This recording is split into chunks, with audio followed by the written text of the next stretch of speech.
the forgotten girl. The streets of Lagos were always awake. Even before the sun broke the horizon, the air was already alive with the voices of traders setting up wooden stalls, the shouts of bus conductors dangling from yellow Danfo buses, and the clatter of iron pots in smoky roadside bukas. Among all this chaos was a little girl who had learned to disappear into the noise, Amora. At 13 years old, she carried the weariness of someone far older. Life had not given her the softness of childhood.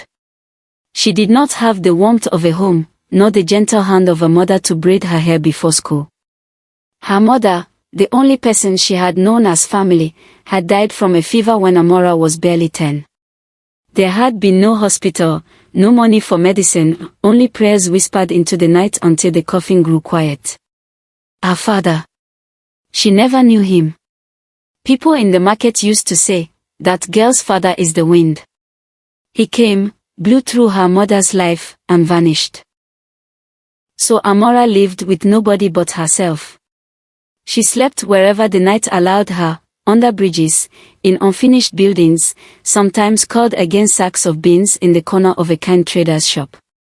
Her bed was often just flattened curtains, her blanket the restless Lagos night air. Rats ran past her bare feet, mosquitoes feasted on her skin, and yet she never cried about it anymore. Tears had long since dried, hunger had taught her to be silent.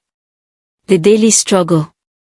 Each morning, Amora woke up with the sun pressing against her eyelids and the taste of dust in her mouth. She would rub her stomach, whisper to herself, "Today will be better," then set out to find work. Sometimes she fetched water for women selling fruits. Other times she carried bags for passengers at the motor park, their heavy loads cutting into her shoulders until her arms shook. If she was lucky, she earned 50 naira, maybe 100. Enough to buy akara and bread, or a plate of rice shared with another hungry child. On the days when no one gave her work, she sold things she could find, plastic bottles, scraps of iron, or small sachets of pure water bought in bulk and hawked under the hot sun. Her voice, though young, carried loudly as she shouted, "Pure water. Cold pure water," until her throat burned. Most people ignored her. Some waved her away with irritation. A few gave her coins, but more often they gave her insults. "Dirty child. Move from here. See your legs, black like charcoal. Go and bathe. Where is your mother? Are you not ashamed to be roaming like goat?" Amora had grown used to the words, but they still cut her deeply. She would force a smile sometimes, because if she allowed herself to break, the city would eat her alive. Lagos was not a place that waited for the weak. A secret hunger. Yet, behind her survival was a hunger greater than food. Amora longed to learn. Every day, after her small hustles, she would wander near a government school on the edge of the market.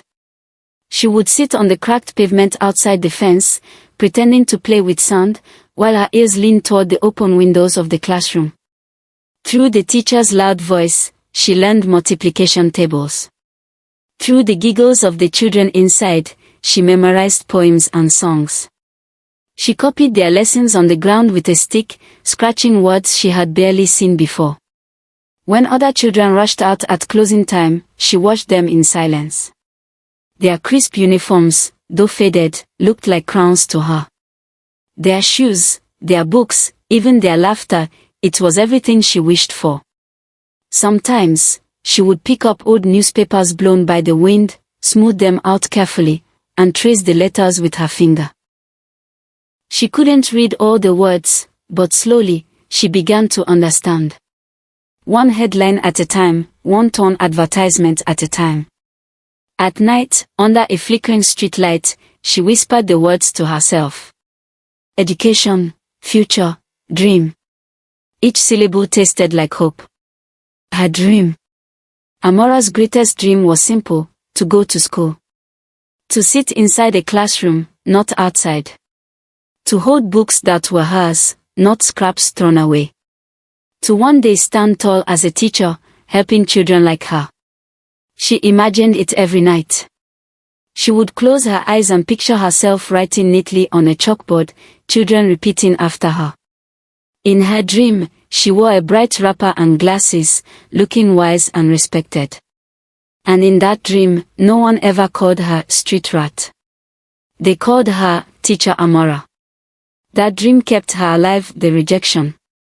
But dreams did not protect her from cruelty. One hot afternoon, Amora approached a group of women selling tomatoes in the market. She asked timidly, "Auntie, can I help you carry your basket?" The woman looked at her from head to toe, her face twisted with disgust. "Carry what? You, with your dirty body. Go and wash yourself first, before you put disease inside my basket." The other women laughed. Amora forced a small smile, though her throat felt tight. She turned away, gripping her empty stomach. Later that day, she saw a man in a neat shirt drop a 500 naira note. Quick as lightning, she picked it up and ran after him. "Uncle! Your money," she shouted, panting. The man snatched it from her hand and frowned. "So you can't even steal properly? You dirty beggar. If I catch you again, I'll call police." He walked away without a thank you. Amora stood there, stunned, the sting of his words heavier than the heat of the sun. For a moment, her dream felt foolish. Who was she, really? Just a nobody. A forgotten girl. Resilience. But Amora was not easily broken. That night, as she sat in the skeleton of an unfinished building, she whispered to herself, "They can laugh. They can insult me. But one day, they will see me. One day, I will wear a uniform. One day, I will stand in front of a class. One day, I will be more than this." She hugged her knees to her chest, rocking gently, letting the sounds of Lagos wash over her, the horns, the shouting traders, the hum of generators. For most people, those sounds were noise. For Amora, they were a lullaby, a reminder that tomorrow would still come, and she would still fight. Because even though society rejected her, even though the world ignored her, Amora's hope was stubborn. And that stubborn hope was her greatest weapon. Closing scene of part 1. As dawn broke the next morning, Amora walked toward the school fence again. Her stomach was empty, her feet dusty, but her eyes burned with quiet determination. She crouched low, listening to the lessons drifting from the open window. She traced the letters in the sand with her finger, repeating them softly under her breath. Behind her, market women hissed, "The useless girl again." Children in neat uniforms whispered, "Why is she always there?" But Amora ignored them. She pressed her finger harder into the sand, shaping the letters of a word she barely understood but believed in with all her heart. Future. And though the world treated her as forgotten, Amora was writing her story, one letter at a time. The encounter. Lagos was a city of two faces. On one side, skyscrapers of glass gleamed in the sun, with cars so polished you could see your reflection in their doors. On the other, tin shacks leaned against each other like tired old men, and the roads were carved with potholes big enough to swallow a bus tire. Mr. Okoro belonged to the first world. He was a man whose presence made people whisper.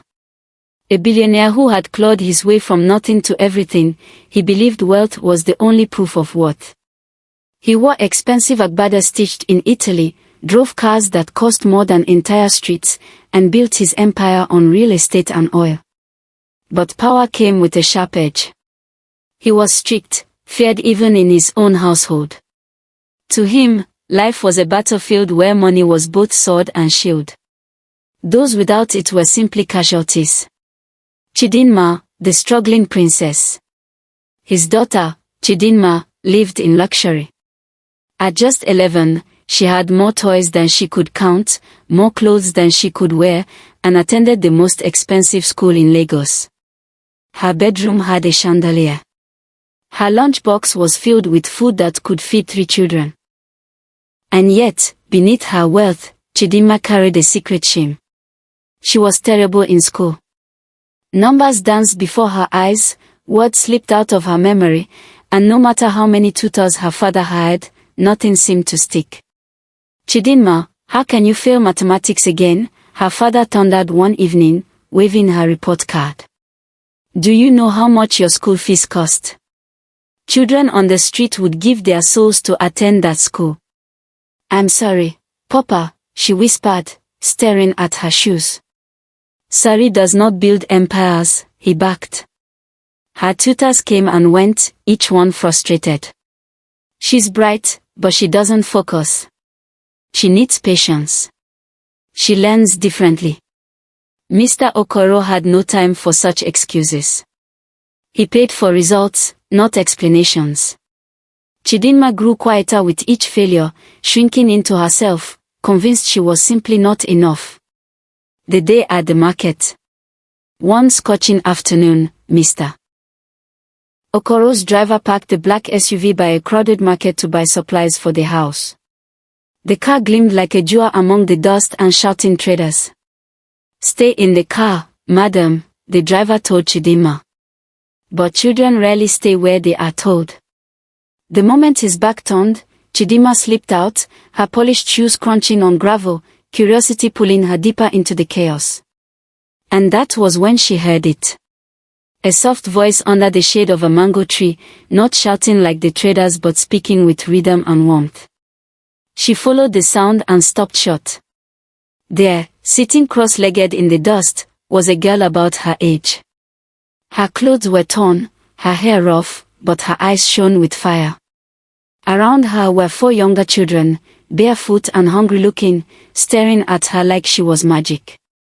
"Amora." She had drawn letters in the sand with a stick, shaping them carefully as the children repeated after her. "A, B, C," she sang. The children clapped in delight. "Now, who can tell me what word starts with B?" "Ball," shouted one. "Bread," said another. Amora smiled, her teeth bright against her dusty skin. "Good. Now let's try a sentence. The boy eats bread." The children giggled, repeating the words with pride. Chidinma froze. For the first time in her life, learning looked like play. It didn't feel scary. It didn't feel like failure. It felt alive. The secret lessons begin. The driver's shout snapped her back. "Madam, where are you?" Chidinma darted back to the SUV before he could see where she had gone. But her mind stayed under that mango tree. The next week, she found an excuse to return. And the week after that. Soon, whenever her father's business kept him busy and the driver stopped at the market, Chidinma would sneak away, pretending she was only chasing butterflies or playing hide and seek. But really, she sat quietly among the street kids, listening to Amora's lessons. Amora welcomed her without question. She never mocked Chidinma's mistakes or scolded her for not knowing. Instead, she used games, counting buttercups, spelling words with sticks, turning lessons into stories. 2 plus 2 is like 2 yams plus 2 yams, Amora explained one day. "When your mother cooks them, how many yams do you eat?" 4. Chidinma laughed. "Good. That is mathematics." Amora grinned. Slowly, the walls around Chidinma's mind began to crumble. She read sentences without stuttering. She solved sums without fear. She even started raising her hand more in school. And Amora. For the first time, she felt seen. Chidinma's eyes looked at her not as a beggar, not as a nobody, but as a teacher. 2 different worlds, 1 bond. Their bond grew in secret. Chidinma shared her snacks sometimes, carefully hidden so the driver wouldn't notice. Amora, in return, shared her dreams. "One day, I will wear a real uniform," she whispered. "And I will stand in a classroom, not outside it. I will teach many children. Not just here." Chidinma nodded eagerly. "And I will become top of my class. Then Papa will smile at me, not shout." They laughed together, two girls from opposite ends of the city, joined by the simple joy of learning under a mango tree. But in Lagos, secrets never stay hidden for long. The discovery. The sun was heavy that afternoon, casting long shadows over the market. The air was thick with the smell of fried plantain and kerosene smoke. Children chased each other between stalls, their laughter cutting through the chaos. And under the wide branches of the mango tree, Amora's voice carried again. Spell this word with me, Future, future. The little ones repeated after her. Beside them sat Chidinma, her polished sandals dusty, her neat braids loosened by the wind. She leaned forward eagerly, her eyes sparkling with the kind of excitement no tutor had ever poured out of her. But someone else was watching. Mr. Okoro's driver had gone to the car to fetch water when he saw her.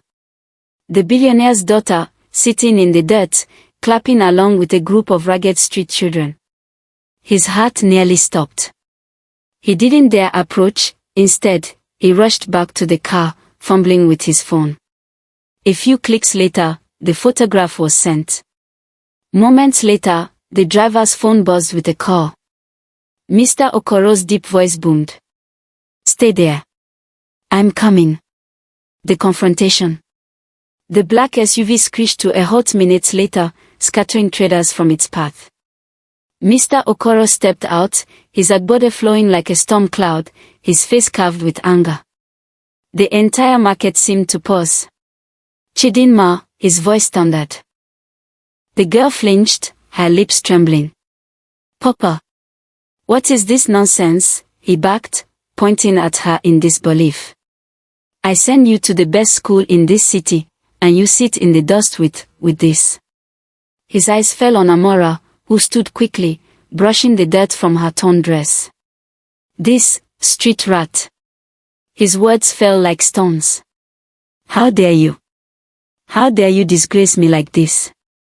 The children around Amora shrank back in fear, their giggles silenced. Traders peeped from behind their stalls, whispering. Chidinma's voice cracked. Papa, please. She's teaching me, she helps me understand. Silence. His palm cut the air. Do you know who you are? You are my daughter. You are a child of wealth, not to sit with beggars like this one. Amora's throat tightened, but she lifted her chin. Her dignity was the only thing she had. I only wanted to help her learn, sir, she said softly. Mr. Okoro turned on her, his eyes burning. You. Help my daughter. You, who cannot even help yourself. Look at you, dirty, barefoot, nameless. You dare to think you can teach. Each word was like a lash, but Amora did not bow. She stood rooted to the spot, her hands clenched at her sides, her eyes glistening but unbroken. A daughter's plea. Chidinma grabbed her father's arm, desperation spilling from her. Papa, please. She teaches me better than anyone. She makes me believe I can do it. Please, don't stop me from seeing her. Enough. His roar silenced her. From today, you will never speak to this girl again. Do you hear me? Never. But Papa, do not argue with me, Chidinma. I built my empire by cutting off weakness. And this, he pointed at Amora as though she were a stain on the earth, this is weakness. The little crowd that had gathered murmured, some with pity, some with judgment. Chidinma's eyes filled with tears. Papa, please, she's my friend. Mr. Okoro's face hardened. You do not need friends like her. You need results. Enough. He turned, his agbada sweeping the dust, and marched toward the car. Come, Chidinma. The girl hesitated, her heart torn, but the driver gently tugged her arm. With one last glance at Amora, eyes full of sorrow, she followed her father into the SUV.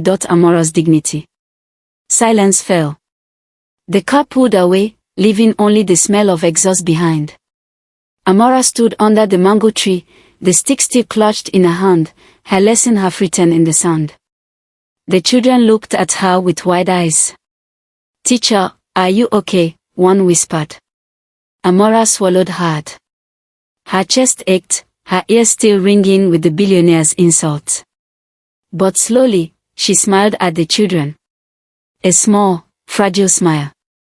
I'm fine, she said. We will continue tomorrow. When they left, she sat alone under the tree, staring at the letters in the sand. Future. Her fingers trembled as she traced it again. They can call me dirty, she whispered to the wind. They can call me nothing. But I will not stop teaching. One day, they will see. Mr. Okoro's night. That night, the mansion was quiet. The marble floors reflected the glow of chandeliers, but even the wealth in the air could not quiet Mr. Okoro's mind. He sat in his leather chair, a glass of wine untouched beside him. Chidinma's tearful face haunted him. The image of the homeless girl standing with pride would not leave. He poured himself another drink, but his hand shook. He remembered. Long ago, he had been a boy not much different from that girl. He too had walked barefoot, selling oranges by the roadside. His mother had carried baskets on her head, his father had died before he could even remember his face. He had known hunger, shame, rejection. And then, a stranger. A kind man, a school teacher, who one day bought oranges from him and asked, "Do you go to school?" When he shook his head, the man had said, "Come. I will help you." That small act had planted the seed that grew into the empire he now ruled. But somewhere along the way, he had buried that memory. Wealth had hardened him. Pride had blinded him. Now, as he stared into his glass, he heard the echo of his own cruelty, dirty, barefoot, nameless. He pressed his palms against his eyes. Pride wrestled with guilt inside him. One voice said, "You were right, protect your daughter from disgrace." The other whispered, "But what if she is right? What if that girl is more than the dust you see?"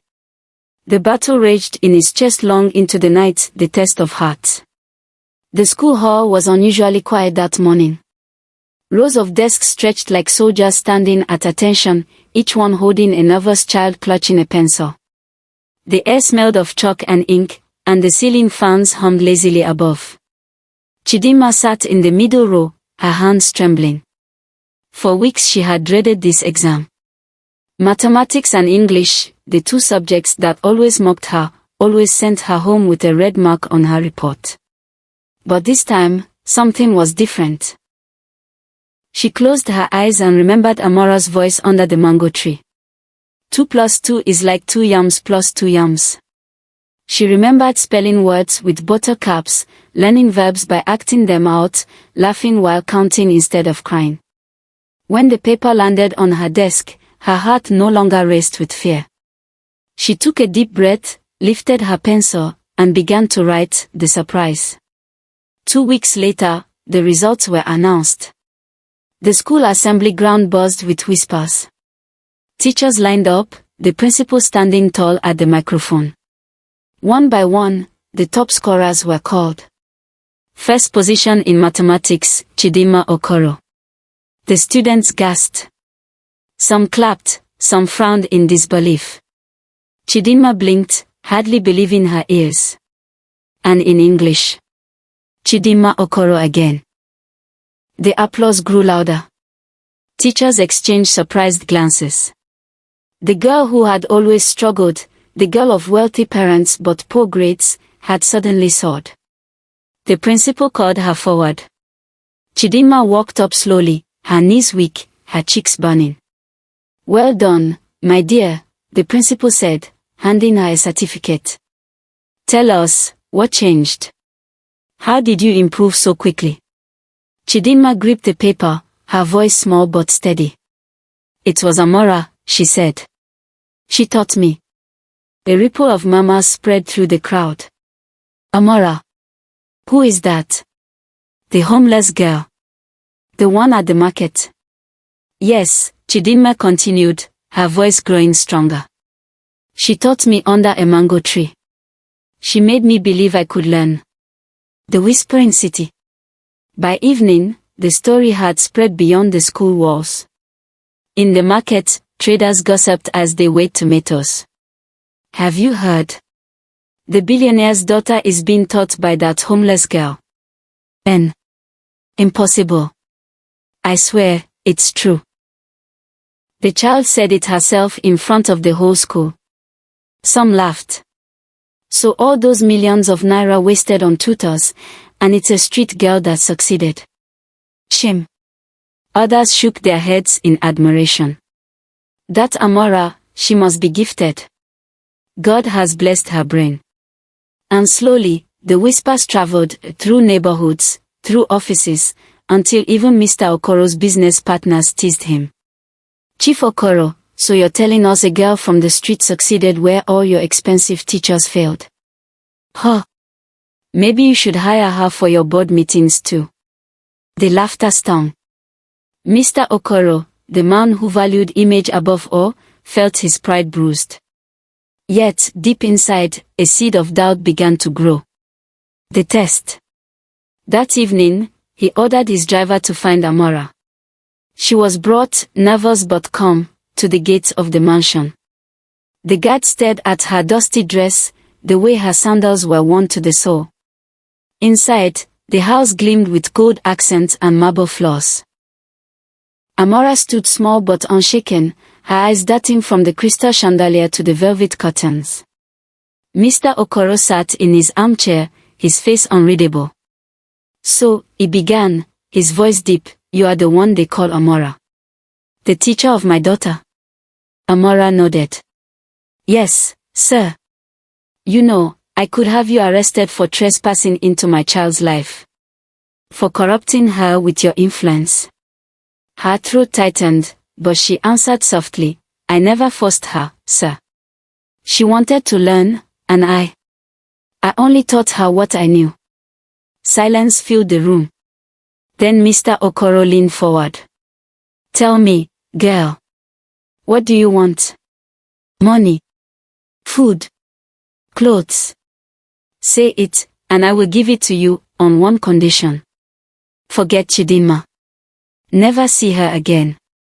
The words hit like a slap, but Amora did not flinch. She lowered her gaze for a moment, then lifted it with quiet strength. "I don't want your money," she said. "I only want to teach. Not just Chidinma, but any child who wants to learn.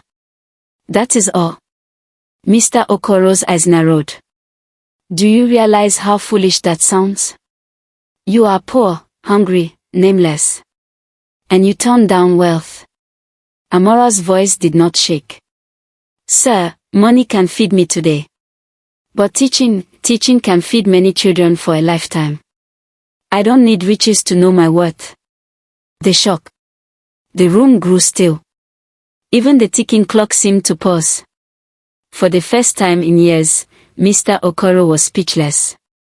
No one had ever refused his money before. To him, cash was the language everyone understood. But here was a girl with nothing, absolutely nothing, choosing dignity over gold. Her words echoed in his chest, rattling against memories he thought he had buried. He saw his younger self again, barefoot and hungry, being lifted not by money, but by kindness. Amora bowed her head slightly. "Thank you for your time, sir." Then she turned and walked out, her back straight, her step steady. Not once did she look like a beggar. She looked like something far greater, a teacher already. Mr. Okoro sat frozen, staring at the empty doorway. His pride screamed that he should be angry. But another voice, softer yet stronger, whispered in his heart. "This girl, she is richer than you." Transformation. The night after Amora's refusal, Mr. Okoro did not sleep. He tossed and turned in his king-size bed, the air conditioner humming softly above him. For once, the silence of wealth felt suffocating.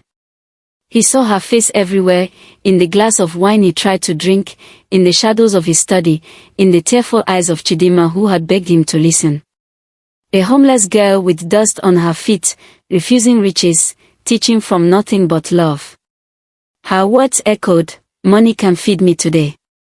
But teaching can feed many children for a lifetime." By dawn, something inside him shifted. Pride had lost the battle. Humanity had won. The decision. The next morning, Mr. Okoro summoned his staff. His voice was firm, but softer than it had ever been. "Find the girl," he ordered. "Bring Amora to me. And this time, not as a beggar. As a student." The news spread like fire through the market.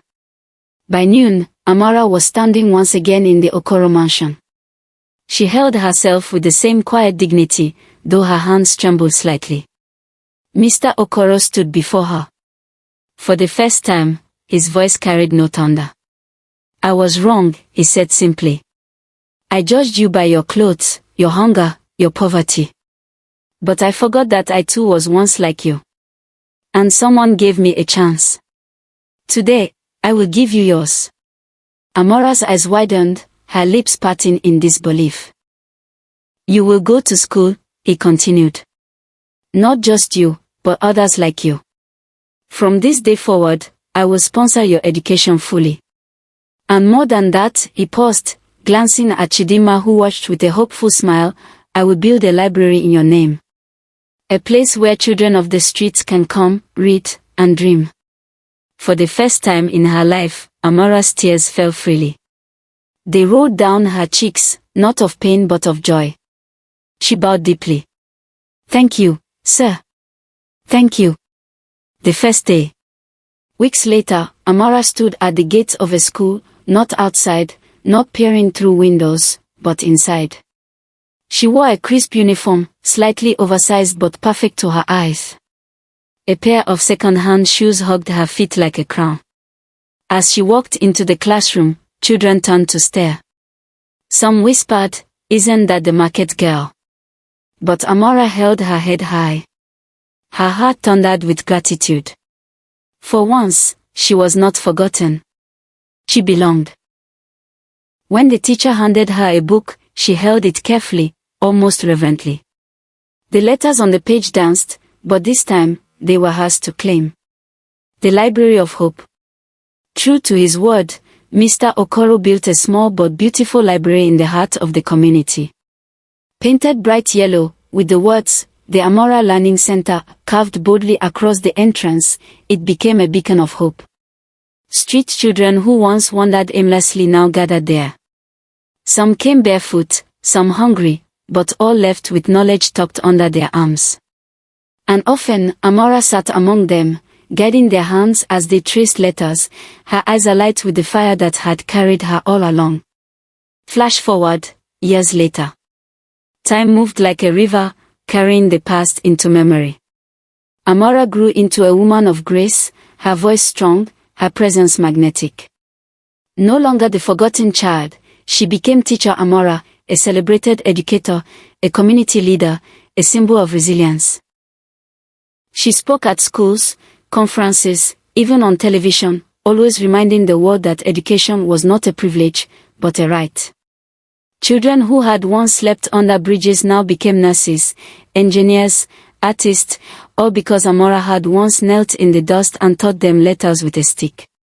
And through it all, Chidinma remained by her side. She too blossomed, no longer the shy, struggling child, but a confident young woman. In every speech she gave, in every success she achieved, she never forgot to say, "My first real teacher was Amora." The final message.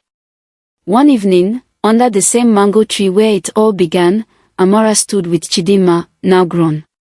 The tree still bore fruit, its shade still wide. But instead of street children sitting in the dust, there were benches, books, and laughter. Amora looked at the library glowing in the background, then at her friend. "Do you see, Chidinma," she whispered. "True wealth is not in money. It is in kindness. It is in lifting others." And as the wind rustled the mango leaves, it carried her words far into the CIT.